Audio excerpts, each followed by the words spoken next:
Welcome to another edition of Culinary Corner at WYE the Network. I'm Ted Wigga. As you can see, we're in my vegetable garden. I do a vegetable garden every year. Usually some tomatoes and some squash and some peppers. I'm also the pumpkin whisperer, so I usually get a couple of pumpkins. And some watermelon. Right now, we're getting ready to harvest the last of the tomatoes. Fresh, beautiful, smell wonderful, good color, nice texture, ready to roll with these.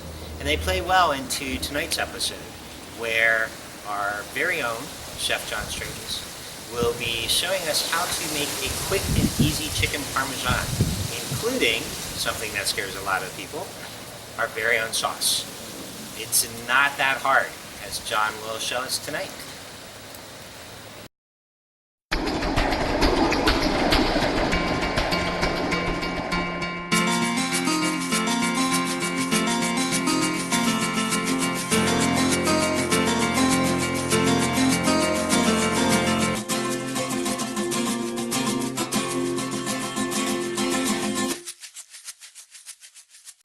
How's it going, people, and welcome back to John's Culinary Corner. I'm your host, Chef John Strangis. Today I'll be cooking a chicken parmesan. And just before we start cooking this meal, we're going to start with the tomato sauce. Since I'm out of tomato sauce, I thought it'd be a great opportunity to show you how to make some homemade sauce in your house. So, let's move on to the ingredients. So, right here we have our ingredients. Tomatoes. Yes, I said that right. Just tomatoes. That's what we're going to use to create this sauce, which is actually not a tomato sauce, but it would be what in Italy they call passata di pomodoro or conserva di pomodoro. Basically, it's a tomato puree. And it only has tomatoes in it because later with this tomato puree, you can make any type of tomato sauce you feel like making. I'm going to keep this neutral. That means only strictly tomatoes, like I said, and I'm going to be using these tomatoes in a recipe just as my grandmother and my mom would have cooked in Italy. I still remember the times we would gather up in the house and right here I have 10 pounds of tomatoes. But when we used to go out and buy the tomatoes to make this sauce with, let's just call it sauce for simplicity purposes, we would come home with hundreds of pounds of these tomatoes and my whole family would just gather together and we had these big pots that we would just fill up with these, and at the end we would create like pounds and pounds and pounds of this sauce that we later bottle up for the whole year. You follow this technique, you'll be saving a lot of money on tomato sauce, plus you have a sauce that is fresh and you can modify to your own liking when you cook with it. So, like I said, just tomatoes for the ingredients, so let me show you how to cut these and how to prepare this. Alright, so before we start working with these tomatoes, let me move over here for a second and wash my hands. You want to make sure always to have clean hands every time you're touching food, so let me do that. Alright, now these tomatoes have already been pre-washed. You want to make sure you wash your tomatoes before you use them in your sauce. And now I'm going to show you how to prepare these tomatoes before you start cooking them. So grab one tomato, and just for demonstration purposes, let me show you. Cut this tomato in half, and then what we want to do, we want to remove this inside white pulp together with the seeds and the little green part on top where the stem attaches to. So we're just going to go in with our knife and make one slit, turn it around, make one more slit, and you should be able to pull out the whole piece here, as you can see. If you have any more seeds inside, just go in with your fingers and just pull them out. Same thing with the other side. Cut, turn around, cut, and pull out. There we go. Alright, so I have like 10 to 15 pounds of tomatoes here, and it all depends on how much sauce you want to create. The more tomatoes, the more sauce. So if you're planning on storing this sauce for up to a year, hey, you can even go 100 pounds of tomatoes. It all depends on you. If you just want to create a small amount of sauce that you could use throughout the week, 5 to 10 pounds of tomatoes, that's sufficient. So let me go ahead and do this with all these tomatoes here, and then we'll move on to the next step. Alright, so I cut and de-seeded my tomatoes and I placed them inside of these 2 pots that I have on the stove. And the reason I'm using 2 pots is just because I don't have a very large one. If you have a large pot, just use one. If you don't, split your tomatoes in several pots. That way you speed up your cooking process. So what we want to do next, and just before I do that, let me show you what this is supposed to look like. Just plain tomatoes that we cut and de-seeded, placed into his pot with no seasoning, no nothing. What we want to do, we just want to raise the heat on high on both of these burners here, and we want to let these tomatoes heat up in these pots and break down more to a sauce type consistency. This will take an hour to 2 hours depending. So we're going to let these go. We're going to come back every once in a while to stir them. Till then, we'll get back to you.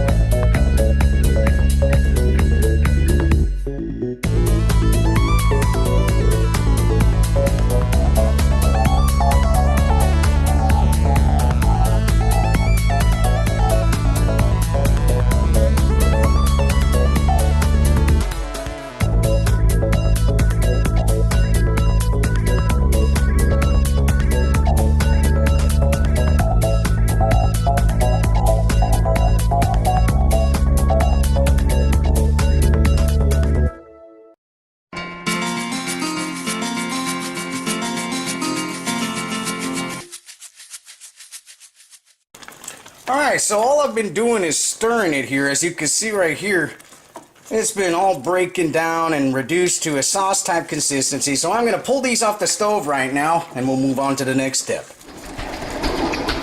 Okay, so now that we finished boiling our tomatoes and they reduced down to the sauce type consistency, what we want to do next, we want to press them. And for that purpose, I'm using this. This is my old tomato press that my mom gave me. Yeah, one of those things that's been sitting in the family for so long. Even though, if you want to buy one of these, you can find them online, $30 to $40, and it's a great investment because once you have one, you're never going to have to worry about buying store-bought tomato sauce ever again. The way it works is pretty simple. What you do, you pour your boiled tomatoes into here, and then you hand crank it.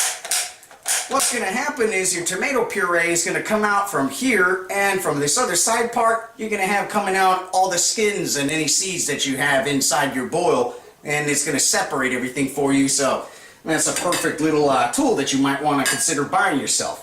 So what we're going to do, it also has a suction cup to stabilize it to the table. There's a little lever on the side that you can pull down so it sticks to the table or whatever work area you're using. I'm not going to rely on it because this thing is so old that already failed.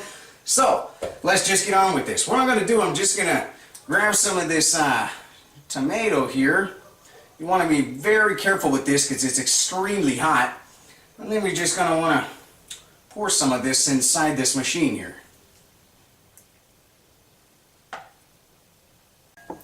Alright, now what we want to do is just crank this. And as you can see, let me get this more under there. Like I said, this is an old piece of equipment. But as you can see, just by cranking this handle, this machine is going to separate all the peels or seeds from your puree, and all the good tomato puree is going to end up in that plate right there. So, alright, that's good with that one. Let me grab another few ladles here. Just ladle in a little bit at a time. There we go.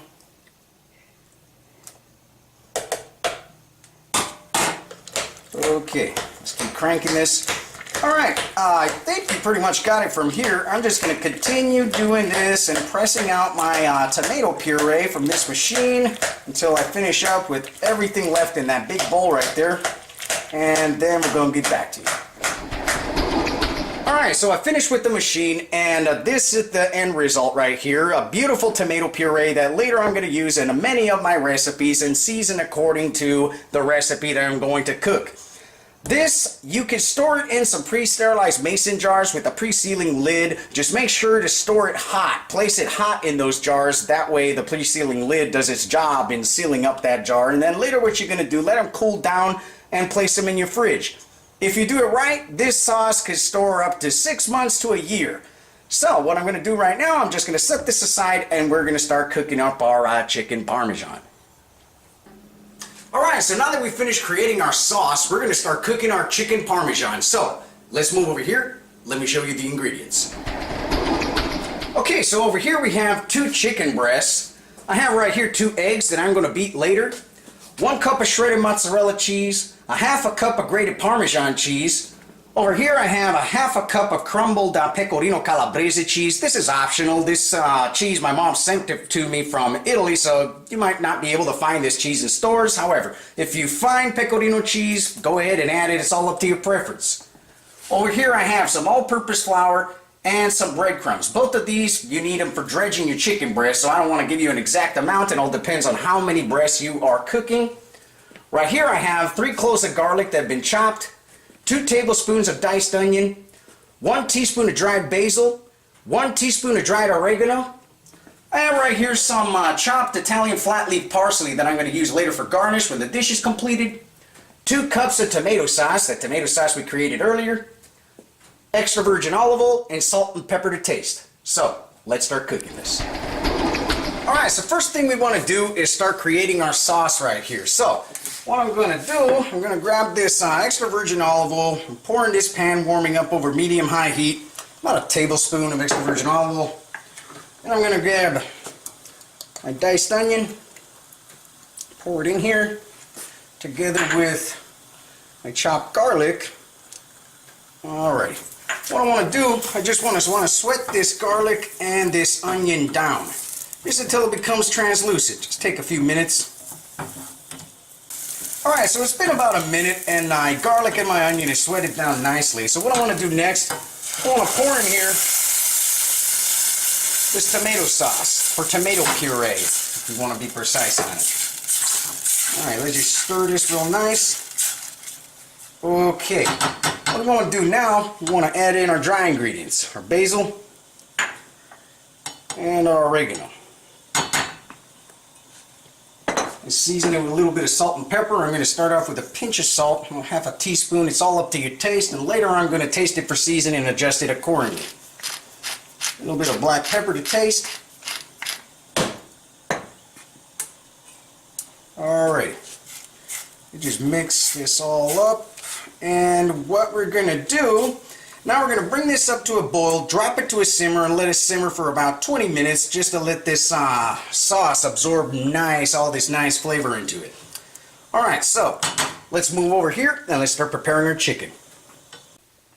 Alright, so now that our sauce is simmering, what we want to do, we want to start preparing our chicken breast. So let's move over here to the cutting board and let me show you how to do that. Okay, so we're going to start working on this chicken breast, and just before I do that, let me give you a few words of advice. You want to wash off this chicken breast and pat it dry just to make sure you get off anything that might be on it from how they handle it at the store or at the factory. Another word of advice, make sure you use this cutting board only for chicken, or you wash it off before you start cutting anything else on top of it. Same goes with your knife, same goes with any utensil you use to handle this raw chicken. So, let's start working on this. Before I do that, let me wash my hands here. Excuse me if I go off camera for a moment here.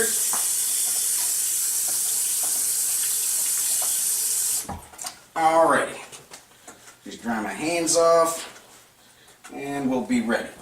Okay, what we want to do here is just butterfly this chicken breast. You might have to do this or you might not have to do this, depending on how large your breast is. Here I have a fairly large one, so what I'm going to do, I'm going to butterfly this, and I don't know if you can see it right there because I'm cutting on this side. However, you want to start from the largest part of the breast, put your knife in between, and let it slide until it gets all the way to the end, and then open it up. So, let me do that.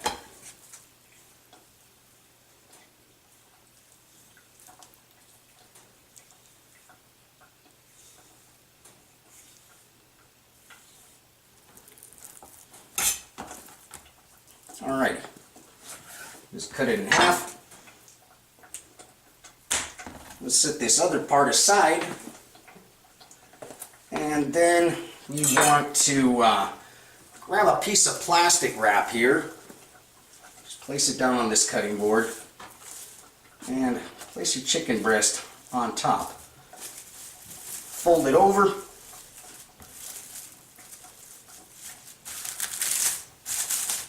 All right, now what we want to do, we want to pound this chicken breast and make it a little thinner. On this side, as you can see, this breast is thinner than on the other side, and this will not cook evenly. So what we want to do, you just want to pound it down here.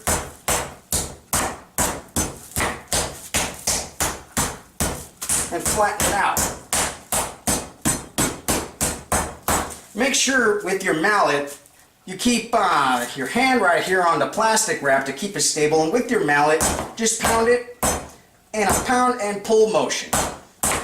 This way the breast will follow it and you'll achieve a nice flattened chicken breast right here. That's sufficient. I do not want my chicken breast too thin because I like some body in my chicken parmesan. So this one's finished. Let me go ahead and do it with the other one. Okay, so I finished pounding my chicken cutlets and removed them from the plastic wrap. So our sauce should be ready by now. So what we're going to do, we're just going to season these and start preparing these cutlets and bread them before we cook them. So a little bit of salt and pepper to taste.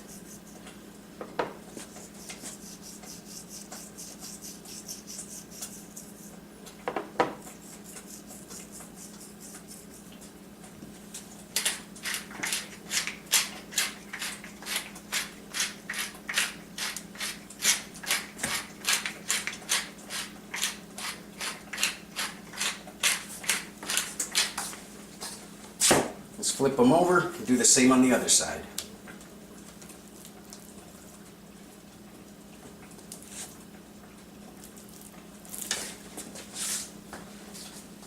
Wash my hands again real quick here.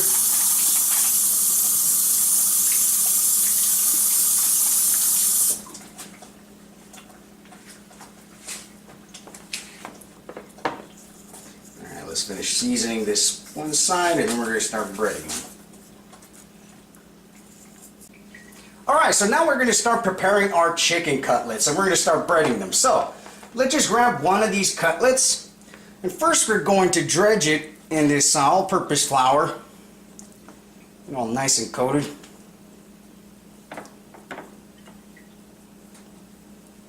Alrighty. Then we're going to pass it in this beaten egg. Same here, get it nice and coated.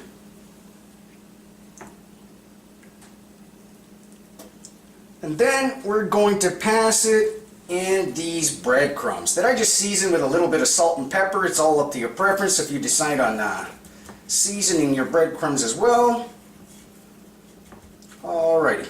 And there we go. We're going to go do the same with all these cutlets and then we're going to start cooking them. Alright, so we're going to start cooking our chicken cutlets here, and I have this black iron pan warming up on medium-high heat. What I want to do, I want to pour in here about 3 to 4 tablespoons of olive oil, just enough to coat the bottom of this pan.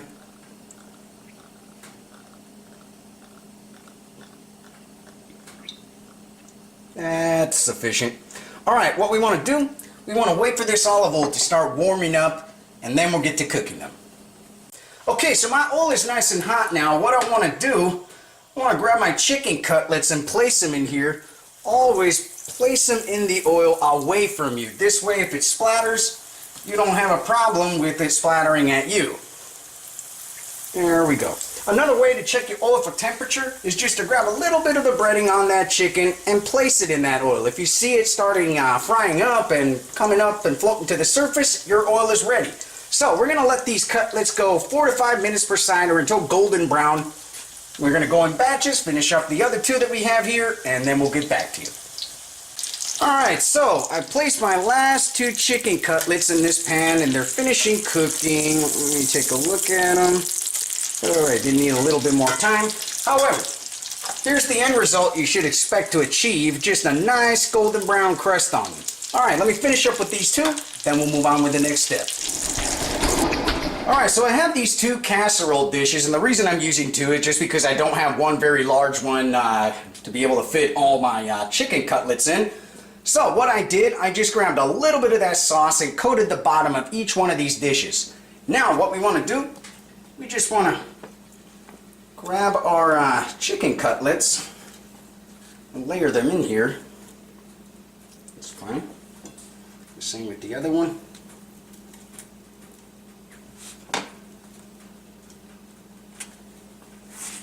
Alright, next thing we want to do, we just want to grab a little bit of this sauce and pour it on top of each one of these cutlets. Just get it nice and coated on top. Spread it all out evenly.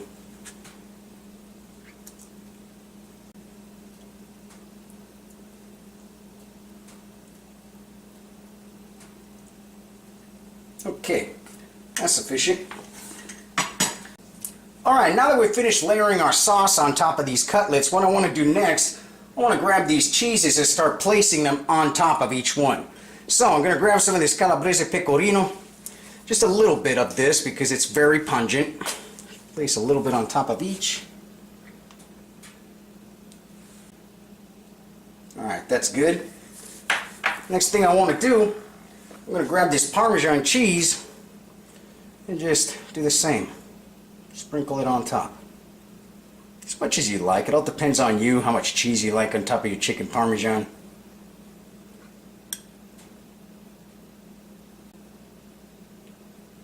Alrighty. Next thing, we want to grab some of the shredded mozzarella and just layer it on top. A nice amount.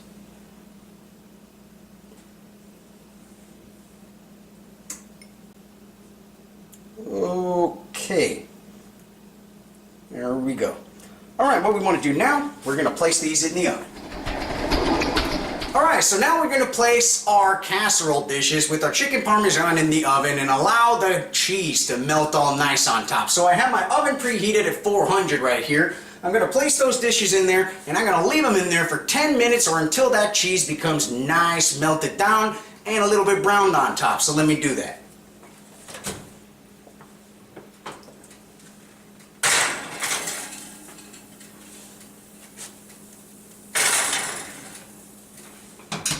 Okay, we're going to let these finish off, then we'll show you the finished product. Alright, so we finished up and everything, and just to introduce you, the love of my life, my fiancée Jessica, who today chose this dish. Right here we have our beautiful chicken Parmesan that we pulled out of the oven and we have on this serving platter. We're going to be ready to eat this right now. So, as always, manja manja. Manja manja. Thanks, John.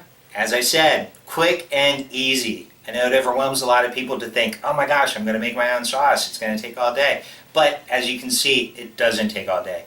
And I'm going to be making my own tonight. I'm going to add a little salt and pepper, a little oregano. I'm going to turn it into my own sauce, and I'm going to freeze some. I'm going to use some for tonight, and I'm going to can some for this winter when fresh tomatoes won't be as available.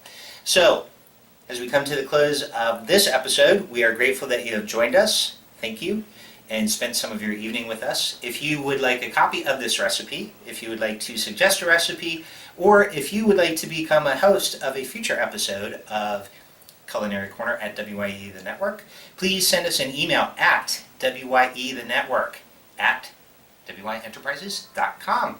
Should be appearing right there.